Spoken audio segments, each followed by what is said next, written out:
Subscribe कीजिए A1 tutorial channel को और बेल आइकन को भी प्रेस कर दीजिए एजुकेशन रिलेटेड वीडियो को सबसे पहले देखने के लिए। हेलो स्टूडेंट, मैं हूं अरविंद। आप सभी लोग का स्वागत करता हूं आपके अपने यूट्यूब चैनल A1 ट्यूटोरियल में। दोस्तों आज हम बात करने वाले हैं क्लास 12 के ही कुछ सब्जेक्ट के बारे में, जहां पे हम इसके पहले वाले वीडियो में हमने बता चुका है कि जिस तरीके से फिजिक्स से सिलेबस में 30% कमी हुई है, उसी तरीके से अन्य सिलेबस में भी 30% कमी हुई है। आज हम सीधे सीधे बात करने वाले हैं कौन से सब्जेक्ट से कौन सा टॉपिक फिनिश हुआ है। ये आपको जानना बहुत ही ज्यादा जरूरी है, क्योंकि यदि आप 12th में हो या 12th एग्जाम देने वाले हो, या फिर आपका कोई छोटा भाई बहन आपके घर में कोई 12th में है, तो आपको ये जानना बहुत आवश्यक है, जिससे कि आपको थोड़ा सा पाठ्यक्रम कम हो जाने से प्रेशर थोड़ा सा कम होगा। हाँ, ये जरूर है कि अभी थोड़ी सी पढ़ाई में प्रॉब्लम है, बट आई होप ये जल्दी ही ठीक हो जाएगा।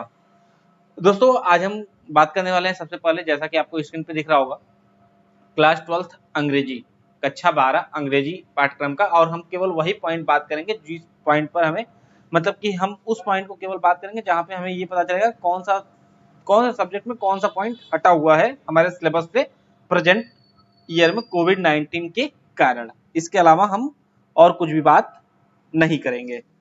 आई होप आपको ये बात समझ में आ रही होगी। जैसा कि आप सिलेबस में देख पा रहे होंगे कि कक्षा 12 अंग्रेजी, ठीक है, ठीक वैसे ही इसमें हम बात करें तो आपको पता होगा कि इंग्लिश में 3 पार्ट होते हैं। कौन कौन सा? प्रोज का, पोएट्री का और शॉर्ट स्टोरी का। उसके बाद ग्रामर पोर्शन और merchant of Venice whole play होता है, ठीक है। अब यहाँ पे बात करें तो इंग्लिश प्रोज की बात करें तो इंग्लिश प्रोज में केवल 2 चैप्टर हटाए हुए हैं, जैसा कि आप यहाँ पे देख पा रहे होंगे कि इंग्लिश प्रोज की बात करें तो चैप्टर नंबर 3 और चैप्टर नंबर 5, 2 चैप्टर यहाँ से हटा दिए गए हैं। कौन कौन से? The secret of health, success and power, यानी ये सिलेबस के अकॉर्डिंग देखा जाए तो तीसरा चैप्टर था सिलेबस में, वो हटा दिया गया है। और आई एम जॉन हर्ट, ये चैप्टर भी हटा दिया गया है। इसी तरीके से इंग्लिश पोएट्री में देखा जाए तो उसमें केवल उसमें 3 चैप्टर हटाए गए हैं। कौन कौन से? From an elegy written in a country churchyard, chapter number 4, chapter number 6 La Belle Dame sans Merci, और chapter number 9 stopping by woods on a snowy evening. ये 3 चैप्टर हटाए गए हैं, जैसा कि आप देख पा रहे होंगे यहाँ पे। ये चैप्टर नंबर 4, चैप्टर नंबर 6 और चैप्टर नंबर 9 ये हटा दिए गए हैं हमारे सिलेबस से। यानी कि अभी देखा जाए तो प्रोज और पोएट्री को मिलाकर टोटल 5 चैप्टर हमारे सिलेबस से हटा दिए गए हैं। इसी में बात कर ले शॉर्ट स्टोरी की, तो शॉर्ट स्टोरी में केवल एक चैप्टर हटाया गया है, द स्पेशल एक्सपीरियंस, ठीक है। चैप्टर नंबर 4 है सिलेबस के अकॉर्डिंग, वो चैप्टर नंबर 4 हटा दिया गया है, द स्पेशल एक्सपीरियंस, ठीक है।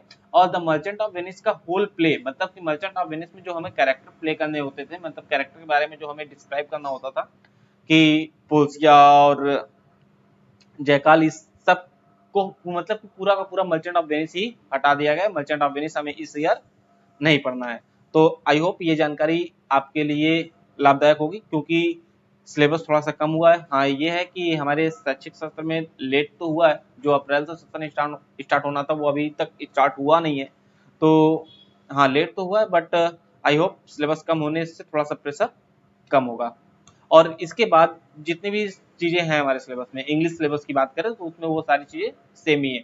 चाहे आप क्लास 12 ग्रामर पोर्शंस की बात कर लें या फिर लिटरेचर पोर्शंस की बात कर लें, ग्रामर पोर्शंस में सेम टू सेम पूरा है, कोई परिवर्तन नहीं है।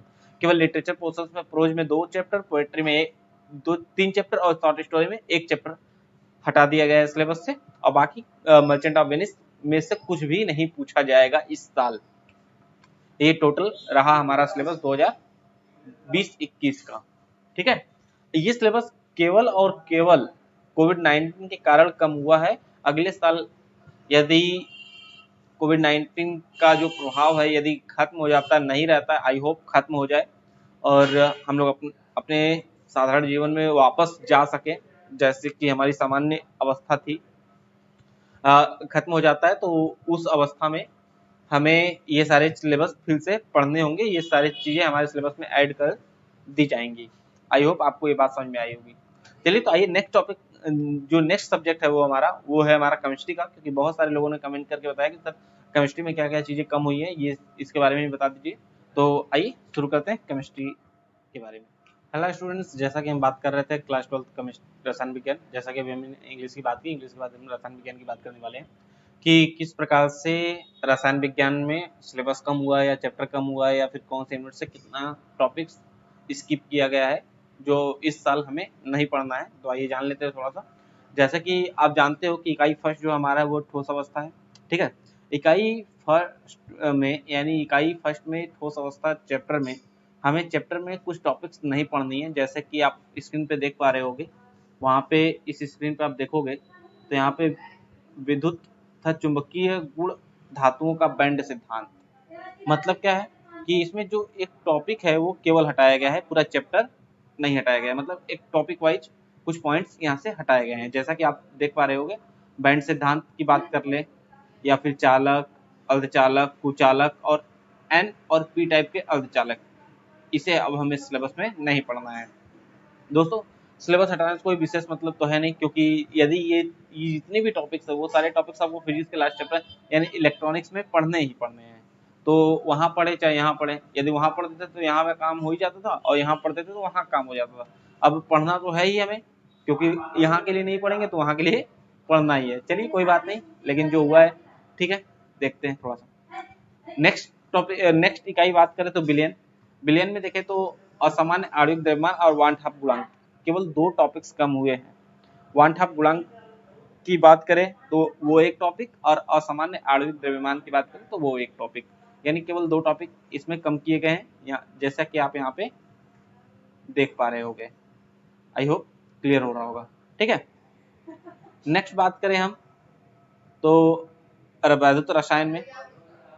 वैद्युत रसायन में यदि हम बात करें तो आप यहाँ पे देख पा रहे होगे कि वैद्युत रसायन में वैद्युत अपघटन के नियम, प्रारंभिक विचार, शुष्क सेल, वैद्युत अपघटनीय सेल, गैल्वनी सेल, सीसा संचायक सेल, सेल और संचारण, यानी हम सीधे सीधे कहें तो वैद्युत रसायन वाले चैप्टर में हमें केवल जितने भी टाइप्स ऑफ सेल्स थे वो सारे सेल्स अब हमें नहीं पढ़ने हैं। ओवरऑल हमने कहा, आप एक बार जरूर सिलेबस से मिला लीजिएगा, हमने ओवरऑल कहा कि लगभग लगभग, ठीक है। मेरा ये कहने का कभी मतलब नहीं है कि पूरा का पूरा सेल ही नहीं पढ़ना है। हाँ, वैसे लगभग लगभग देखेंगे तो आपको सारे सेल यहाँ पे मिल जाएंगे जो एग्जाम में पूछे जाते हैं।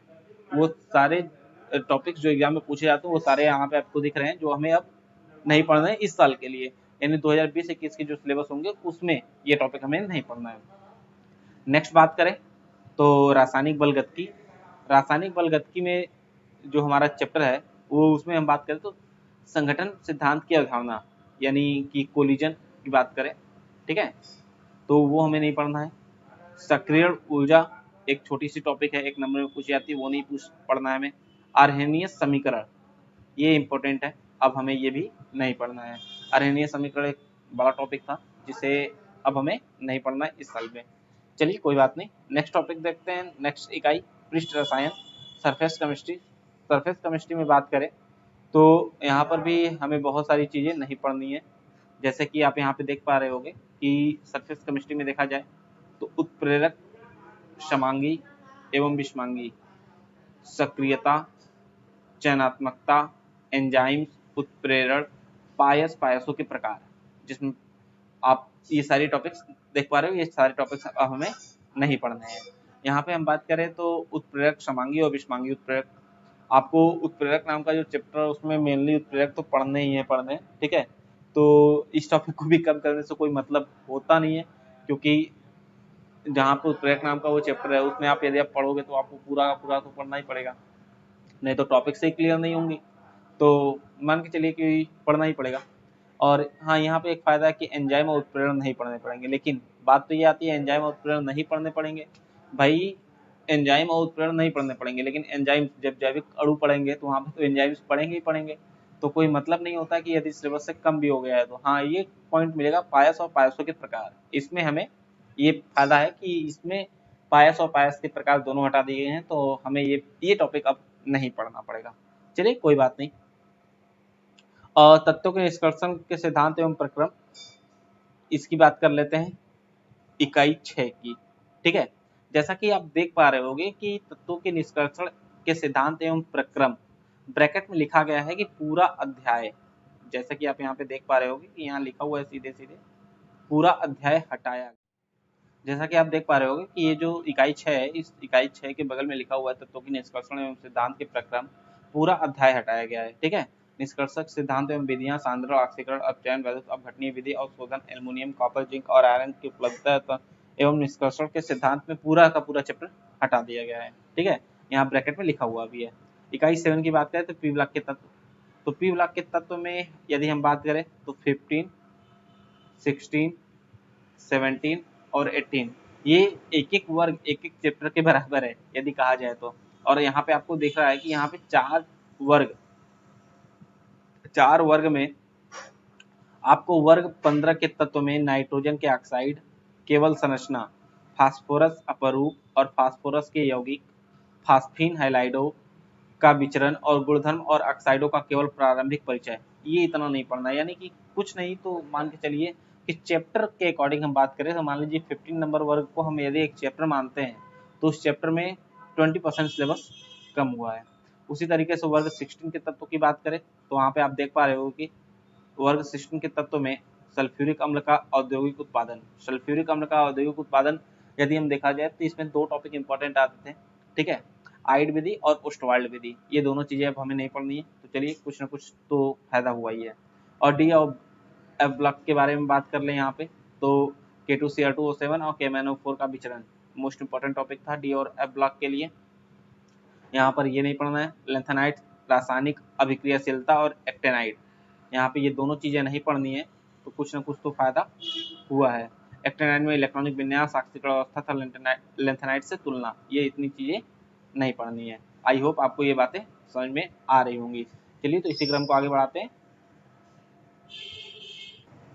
यहीं पे आगे बात करें तो इकाई 9 की उप संयोजक यौगिक, उप संयोजक यौगिक में बात करें तो संरचना एवं त्रिविमीय समयावता, यानी आप देख पा रहे होंगे कि इकाई 9 की जो बात करें तो इकाई 9 में संरचना, त्रिविमीय समावयवता, धातुओं के निष्कर्षण, गुणात्मक विश्लेषण, जैविक निकायों में उपसंयोजक यौगिक का महत्व, ये इतनी चीजें नहीं पढ़नी है। आपको टॉपिक वाइज ये आपको खोजना पड़ेगा, आपको ये बात माइंड में आपके रखनी पड़ेगी कि हमें क्या चीजें नहीं पढ़नी है, क्योंकि यदि आप माइंड में नहीं रखोगे तो फिर आपको पूरा का पूरा सिलेबस फिर वापस पढ़ना ही पड़ेगा फिर, क्योंकि यदि आप माइंड में नहीं रखते हो तो आपको फिर यहाँ से क्लियर नहीं होगा कि कौन सी टॉपिक हमें नहीं पढ़नी है। और आप यदि क्रम वाइज चलोगे चैप्टर के, क्योंकि ये सारी टॉपिक एक ऑर्डर में होती है ना, तो यदि ऑर्डर वाइज पढ़ते हो तो पूरी बुक अच्छे से समझ में आती है। और उसी में क्योंकि आप देखो जो भी चीजें हटाई गई वो पूरी की पूरी एक ऑर्डर हटा दी गई है, जहाँ नहीं हटाई गई वहाँ हमने बताया कि भाई इसको हटाने से कोई फायदा नहीं है। हाँ, लेकिन एक फायदा है कि जैसे कि जो चीजें हटाई गई वहाँ एक ऑर्डर से हटाई गई है, मतलब कि ऐसा नहीं कि पहला चलो उसका परिचय पढ़ना है उसके बाद उसकी प्रॉपर्टी नहीं पढ़नी है, तो कोई फायदा नहीं, क्योंकि परिचय पढ़ेंगे तो प्रॉपर्टी, सामान्य सी बात है कि यदि परिचय पढ़े तो प्रॉपर्टी हमें पढ़नी ही पड़ेगी। ठीक है, आई होप आपको बात समझ में आ रही होगी। चलिए इकाई 10 की बात कर ले तो इकाई 10 में हेलो एल्केन था, हेलोएरीन है, डाइक्लोरोमेथेन, ट्राइक्लोरोमेथेन, टेट्राक्लोरोमेथेन, आइडोफॉर्म, फ्रियॉन और डीडीटी के उपयोग और पर्यावरण पर प्रभाव, ये लास्ट टॉपिक है जो अक्सर पूछे जाते हैं, मोस्ट इंपॉर्टेंट टॉपिक था जिसको हटा दिया गया है।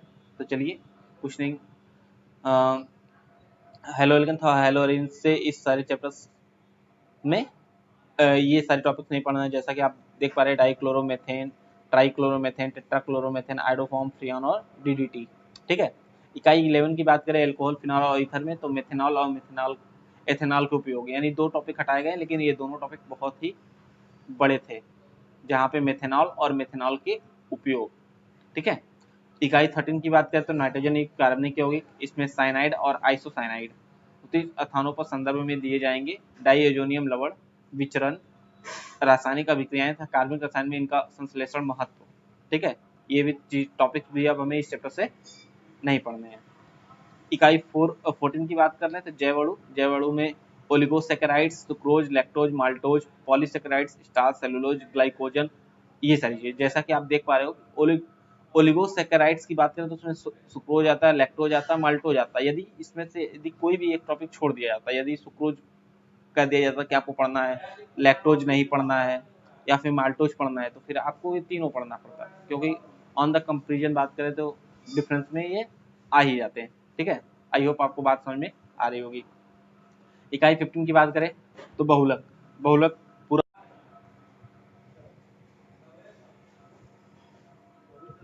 यानी कि अब यहाँ पे आप देख पा रहे होंगे,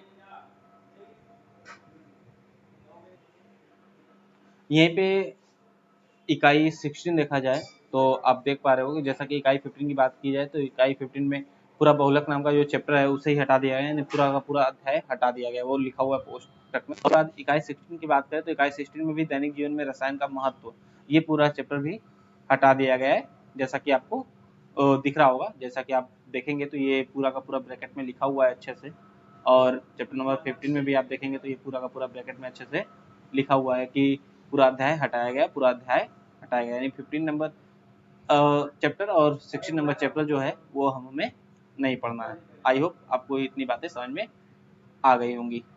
चलिए तो फ्रेंड्स, आज इस वीडियो को यहीं पे एंड करते हैं, और नेक्स्ट वीडियो में हम जल्दी मिलेंगे बायोलॉजी के पॉइंट्स को लेकर, जहाँ पे हम बात करेंगे बायोलॉजी के किस किस चैप्टर से कौन कौन से पॉइंट्स हटाए गए हैं।